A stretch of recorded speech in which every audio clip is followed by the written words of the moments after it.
Good day, everyone. Now let us going to discuss about small animal ophthalmology. So in this topic, we will be focusing on some of the diseases that is being presented in the veterinary clinics, especially on dogs and cats. However, there are some diseases that might not be presented here, so that would be a further reading material na sa inyo. Okay. So as an introduction on this topic, but before anything else, muna, we will going to have the objective first. Okay. So for the objectives, okay, we need to discuss the different ophthalmic diseases in dogs and cats, including their etiology, epidemiology, and clinical manifestations. Next is to analyze the differential diagnosis and diagnostic procedures, prognosis of different ophthalmic diseases in dogs and cats, and also to formulate treatment and preventive procedures for various ophthalmic disease of the said animals. So as an introduction, ophthalmic disorders in small animals involve various structure of the eye. So not only ko yung nakikita lang natin what is outside, but also the parts which can be found inside of the eye. So including the cornea, of course, outside yan, sa lens. How about the retina and the adnexa and sometimes the nerve itself of the eye, which is the optic nerve, are also being examined on ophthalmology. So, early diagnosis and appropriate treatment are critical to preserving vision and ensuring the comfort of affected animals. Because in the pet clinic, usually, ophthalmic diseases are one of the common diseases being presented. So, for diagnosis of every ophthalmic cases, of course, we need to undergo clinical examination, diagnostic techniques, and also as management and treatment. Okay. So for the signalment, of course, we need to understand or we need to identify first the signalment of the animal. For example, the age and the breed. Okay, for example, meron kasi mga breed ng aso na very common sa kanila yung ganitong eye problem. And then, hindi naman common sa iba. Later, I will have an example na breed predisposed na mga eye problem.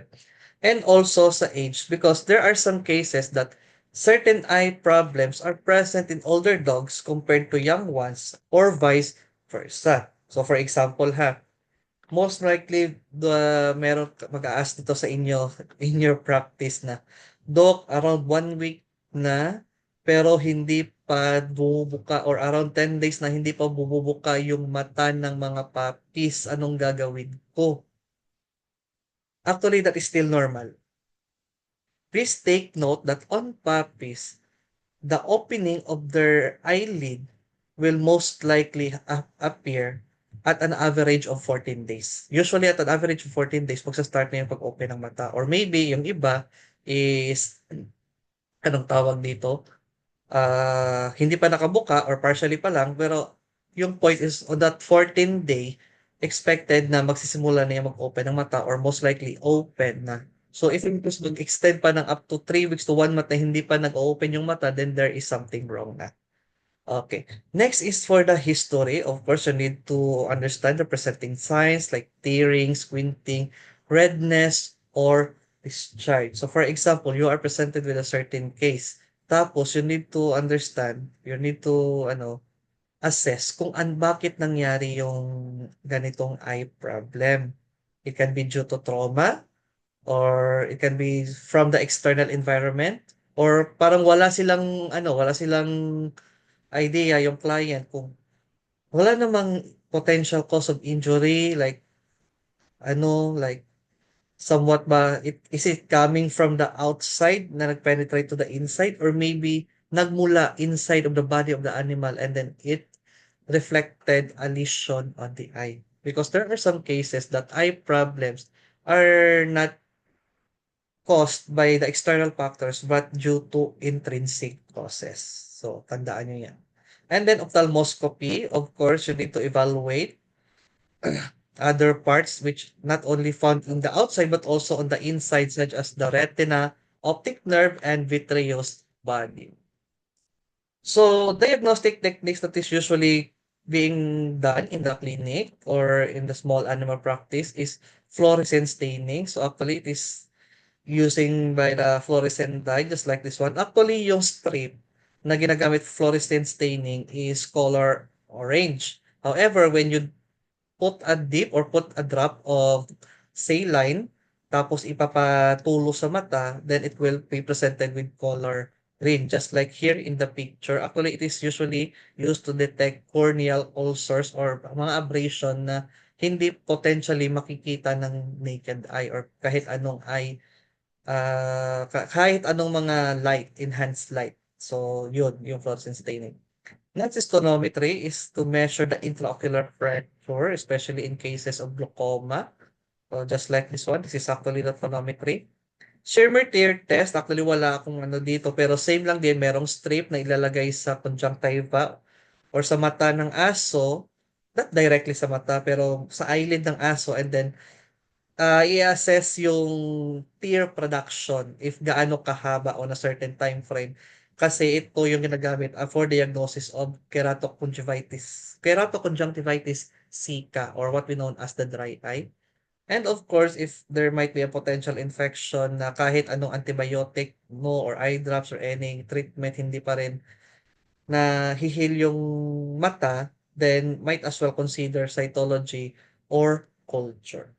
So management and treatment, of course, usually ang ginagamit is eye drops or eye ointment.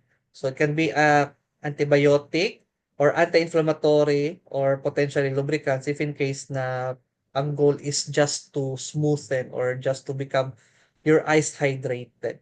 So very common na antibiotic na ginagamit for eye drops is the gentamicin, sometimes the neomycin, polymyxin B, and also what do you call this? Uh, there is still other ofloxacin and nakalimutan ko yung isa pero there is tobramycin. Okay. What I have mentioned actually are those mga antibiotics that is used for eye drops. For anti-inflammatory agents, usually is the dexamethasone are being used in combination or alone as part of the treatment for eye problem. Next is surgical intervention, especially for cataracts, glaucoma, or most likely mga proptosis, like nag-bulging na yung mata, ano ba, or pwede rin mga surgical interventions, let's say, pwede nating mag-temporary tarsorrhaphy para partially maglagay ka na muna ng closure sa mata para hindi buka as well. And then para hindi mag-prolong or ma-worsen yung dryness ng mata or at least mabalik, papasok yung mata. And then supportive care, so address underlying causes like systemic diseases or trauma because there are some eye problems that what do you call this that is caused by a systemic disease. So kailangan mo ng supplementary which is in association mismo sa what is the cause of a certain disease. Kasi yung ibang eye problems are just only secondary of a certain systemic disease. Okay. So let us discuss some cases with regards to eye problems in dogs. Of course, I'm just only mentioning some, but of course there are still lots of eye problems that is happening in dogs. So pwede nyo rin ma-research yan. So very common actually is corneal ulceration. So most likely the cause of corneal ulceration is trauma, infection, or foreign bodies, or can be also by entropion. Pero very common actually the practice is trauma, especially if your dog is playing with other animals or your cat is also playing with other animals, baka ma-scratch yung mata nila, pwede yon. Not only that, ang kanilang buhok mismo is especially for this long breeds such as long-haired breeds such as Shih Tzus and Persians, pwede rin mag-accumulate yung tear tapos maka-create somewhat yung tawag doon, parang mating na mga buhok and then tutusok sa mata, potentially maka-create din ng potential corneal ulcer. Uh, Infection, of course, because there are some bacterial or other pathogens that can create ulceration ng cornea mismo. So, clinical manifestation is blepharospasm and then epiphora and sometimes corneal opacity. So, just like here in the picture, actually, this is stained with the fluorescent dye. So, just like mentioned in the previous slide, ma-highlight talaga yung corneal ulceration. So, differential diagnosis for corneal ulceration can be keratoconjunctivitis sicca or corneal dystrophy. Diagnostics, so fluorescent staining and Schirmer tear test if in case there might be abnormality in tear production. Why? Just like nung sinabi ko kanina, baka excessive tearing yung aso or pusa, tapos nagmating yung buhok nearby sa mata, and then most likely yun yung nag-cause ng ulceration. Treatment is topical antibiotics or eye drops, pain management if in case there is as intense pain for other problem, and then surgical grafts if severe na yung problem. So prevention, of course, avoiding trauma, face trimming for those long-haired breed of dogs and cats, and early treatment if in case mayroon na siyang entropion. Later ko ipapakita sa inyo kung ano yung itsura ng entropion. So next, very common also is the cataracts. So it can be a genetically predisposed disease or it can be associated with diabetes mellitus. And also age predisposed din itong cataracts. So even though that normally kahit walang diabetes, but due to old age, of course, the regeneration process of the eye of your animals might not be functioning well kasi dahil sa edad na nito or meron ng edad, then pwede din siya magkakatarata. So, very common in older dogs and some breeds such as poodles and Labrador retrievers are predisposed to this type of eye problem. So, of course, clinical manifestation, cloudy lens, and progressive vision loss. So, differential diagnosis, pwede ring nuclear sclerosis or uveitis. So, ophthalmoscopy, slit lamp examination, ang diagnostic procedure to detect the cataract. So, if in case young animals pa ito, it is good with surgical intervention, but of course in old animals, depende, baka hindi mamatay yung aso or ang pusa mo na matanda sa eye problem but rather on the surgery itself because some of them or most of them might not bear the stress that is associated with being anesthetized. And then prevention, of course, you need to have an irregular eye exam and managing diabetes if in case the case is due to diabetes. Okay. Next is conjunctivitis. Of course, it is the inflammation of the conjunctiva, not directly to the eye, but of course on the tissue that is associated within the eye. So it can be due to allergies, bacterial, viral, or environmental irritants. And walang pinipiling breed because it is very common in all breeds. So of course, very common na problem is clinical discharge, redness, and swelling of the conjunctiva. So DDX niya is KCS or uveitis. So paano natin malalaman kung ano ang treatment for conjunctivitis? We need to identify first what causes it. Kasi baka nag-eye drops ng eye drops ka lang diyan ng antibiotic tapos na-observe mo parang walang effect. Baka allergy lang yung cause ng conjunctivitis. So nagsayang ka lang ng pera na probo pa sa potential antimicrobial resistance yung aso or ang pusa kakad-eye drops mo. So better better identify the cause first. Of course, ang conjunctivitis, even though common, mild lang din siya or very good lang din yung prognosis, especially if matreated siya. So, antibiotics and anti-inflammatories, I have mentioned na kung ano yung mga antibiotics or anti-inflammatories na pwedeng gamitin sa mga eye diseases in dogs and cats. And of course, proper hygiene and vaccination, especially if the cause of conjunctivitis was due to, let's say, viral pathogen. For example, canine distemper. Pwede rin yan. Or in cats, pwede ding ang feline herpes virus or feline chlamydia. Because, di ba, as the feline chlamydia is a very common cause of conjunctivitis in cats. Next, progressive retinal atrophy. Of course, this is present in dogs. Uh, it is hereditary or genetic that causes retinal degeneration. So yes, it is very common in Labrador retrievers and poodles. Of course, there are some breeds, but ito lang yung na-highlight ko. So clinical manifestation, yung very featured niya is what we called as night blindness and then dilated pupils. Pero yung night blindness yung feature dito. And then even at daytime, there is still an existence of progressive vision loss to the point na baka mabulag na lang yung aso. So differential diagnosis, retinal detachment or optic neuritis.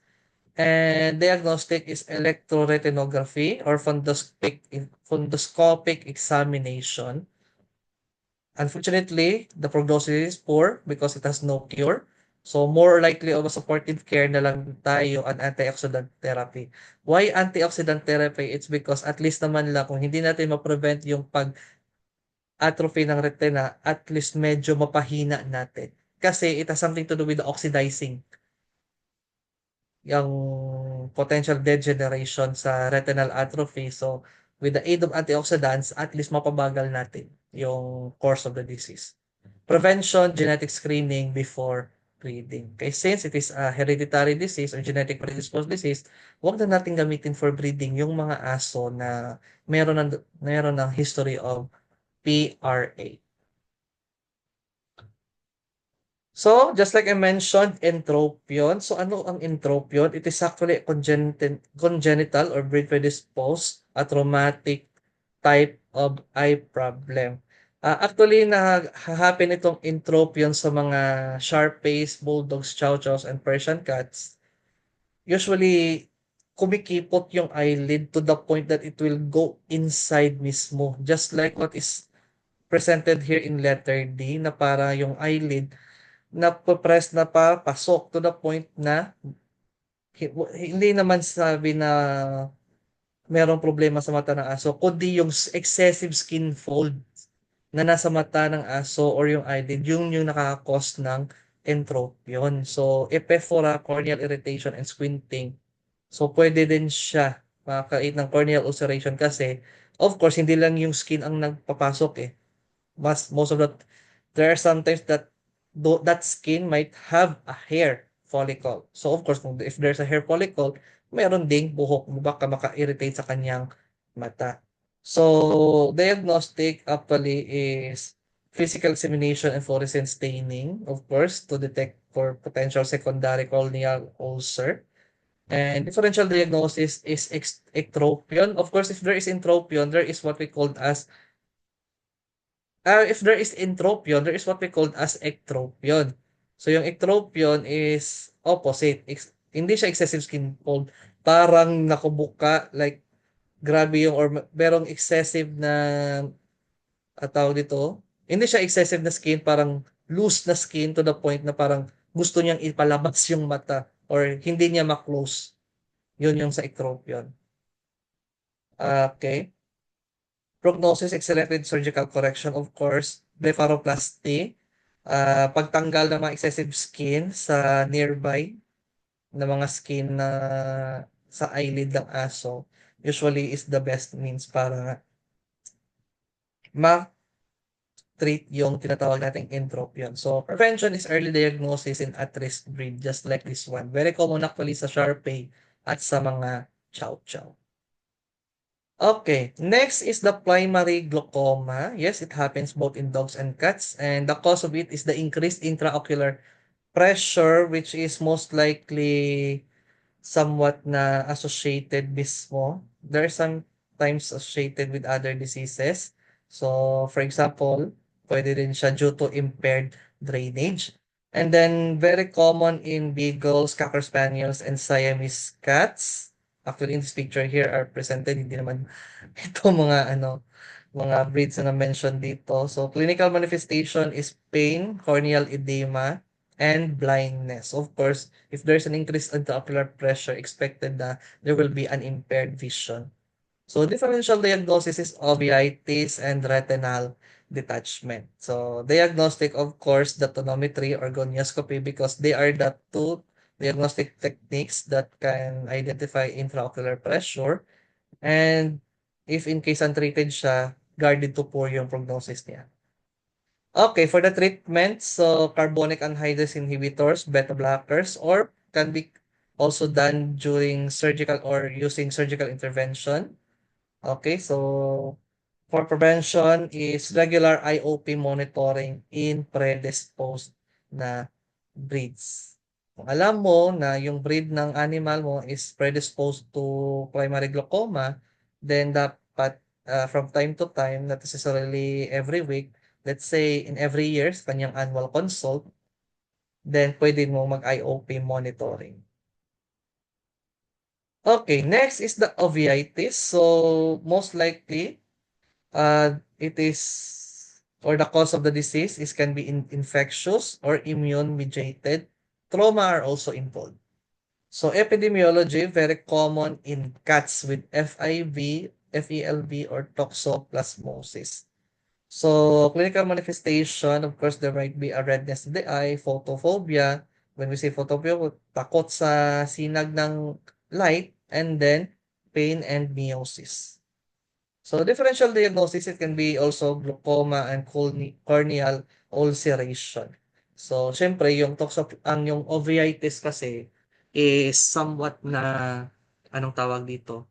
Hindi lang isang part, multiple parts of the eye are being affected. Okay, so for the diagnostic, ophthalmoscopy and aqueous humor analysis is very vital na diagnostic procedure. And in terms of prognosis, nakadepende po yon sa underlying cause.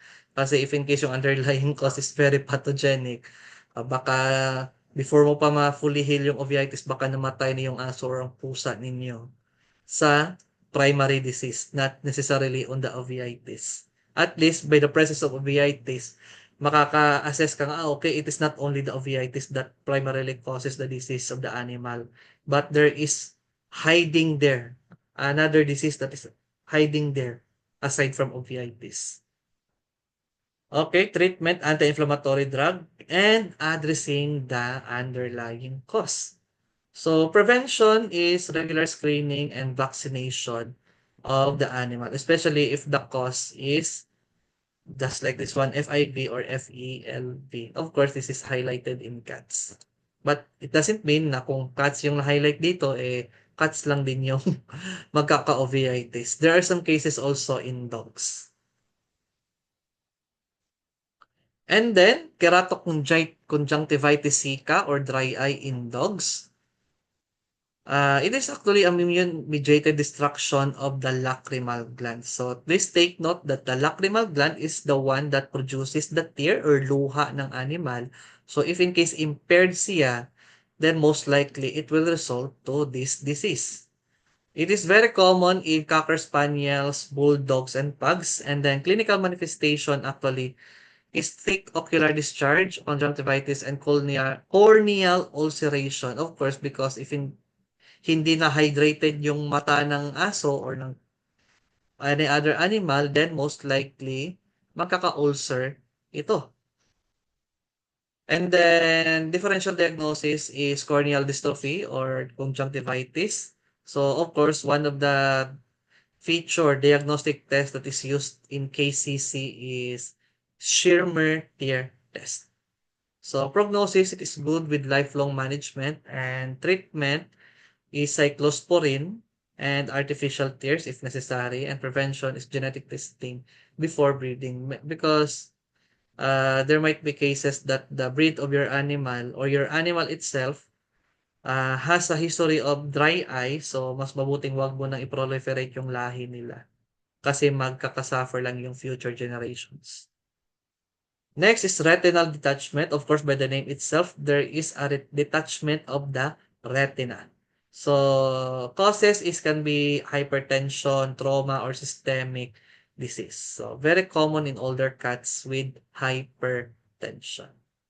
Okay, for the clinical manifestation of this disease, there is a sudden blindness. Like, okay naman yung aso ko kahapon tapos parang hindi naman siya nakakita ngayon. Actually, that is actually a valid claim by a client. Baka mag-a-assume kayo nga, grabe, sudden agad. No, because there are some cases that sudden blindness occurs in animal, and one of the differential diagnosis is retinal detachment. So, aside from that, there is what we call as PRA and optic neuritis as one of their or two of their differential diagnosis. And for the diagnostic, of course, blood pressure measurement and fundoscopy is vital on the side of blood pressure management because Just like I said, on the etiology, baka hypertensive yung animal. And if hypertensive yung animal, doon most likely nagka-predispose ang retinal detachment. So, the prognosis is variable, nakadepende sa cause. Kasi if irreversible yung problem or yung cause, then most likely irreversible din. Baka ma-permanently bulag na yung aso. So, treatment, addressing hypertension, if in case that is the case, or other underlying disease. So, for the prevention, regular BP monitoring in at-risk animals. And of course, if in case the cause is trauma or systemic disease, then prevent that animal from having that experience. Okay, so any other questions will be catered by chatting it on the comment section of this channel. And then other diseases that would be your assignment actually. So, sige lang, baka sa susunod mayroon akong present na video and then I will going to present these other diseases also. So, thank you so much and see you on my other topics.